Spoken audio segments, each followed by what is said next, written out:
Hai semuanya, selamat datang lagi di channel Sudut Baca, tempat nongkrongnya anak-anak literasi. Kalau kamu baru mampir ke sini, jangan lupa klik subscribe ya, karena di channel ini kita bahas santai tapi tetap bikin wawasanmu makin bertambah. Nah, hari ini kita bakal bahas sesuatu yang sering banget kejadian di sekolah, kampus, atau bahkan di perpustakaan umum, yaitu 10 kesalahan yang sering banget terjadi di perpustakaan. Dan jujur aja, mungkin kamu pernah jadi pelakunya atau korban dari salah satu kesalahan ini. Oke, kita mulai dari yang paling sering dulu ya. 1. Ngobrol keras kayak lagi di kantin. Perpustakaan itu tempat baca, bukan tempat menggosip nasional. Ngobrol boleh, asal volumenya kecil. Jangan sampai orang di meja sebelah tahu kamu lagi bahas siapa yang suka sama siapa. Yang satu bisik, yang satunya jawab keras-keras, kayak debat kusir. Perpus itu bukan kafe, gengs. Volume suaramu harus di bawah volume helaan napas buku-buku tua di rak belakang. 2. Menaruh buku sembarangan. Ini klasik banget. Selesai baca, terus ditaruh di rak dan di tempat yang tidak semestinya. Buku-buku bukan ninja. Dia nggak bisa balik ke tempat asalnya sendiri. Kalau bingung, tinggal taruh di meja pengembalian. Pustakawan bakal bantu kamu kok. Kasian loh, kalau satu buku hilang dari sistem, mereka bisa pusing. Kayak ngerjain skripsi bab 3. Ingat, pustakawan bukan dukun yang tahu posisi buku cuma dari firasat. 3. Makan dan minum di dalam perpustakaan. Aroma mie instan di antara rak novel, enggak banget. Selain ganggu orang lain, remahnya bisa narik semut, jamur, atau malah tikus. Jadi kalau kamu lagi lapar, keluar dulu, makan di kantin, baru balik lagi dengan perut kenyang dan hati tenang. 4. Ngerusak buku tanpa rasa bersalah. Melipat halaman, mencoret pakai stabilo, atau bahkan nyoret aku di sini 2025 di halaman terakhir. Please banget jangan. Itu bukan buku diary, itu harta bersama.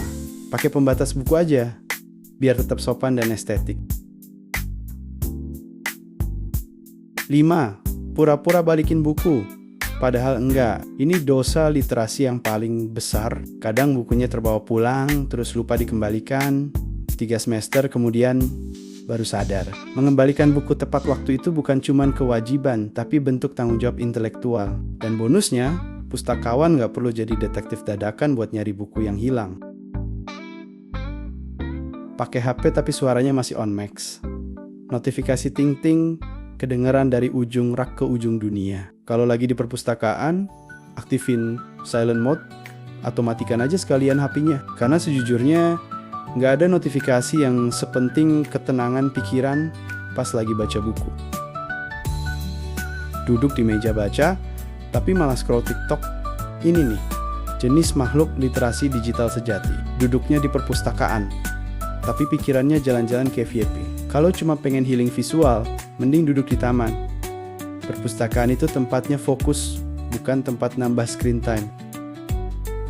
Pinjam buku teman tanpa izin.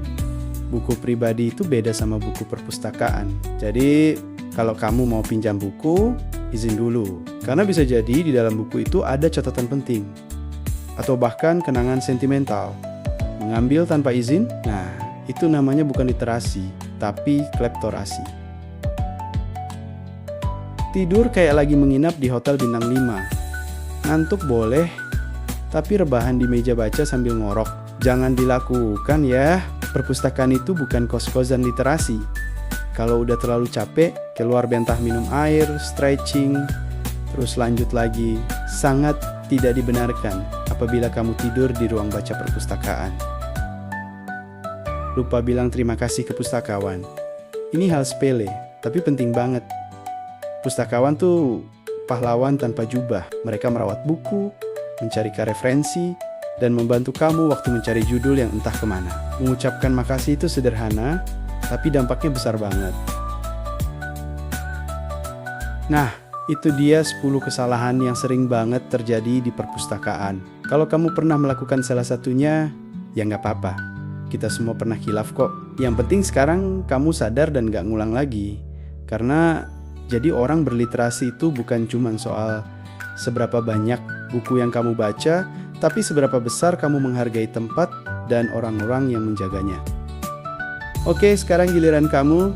Tulisin di kolom komentar, kesalahan nomor berapa yang paling sering kamu lihat atau yang pernah kamu lakukan.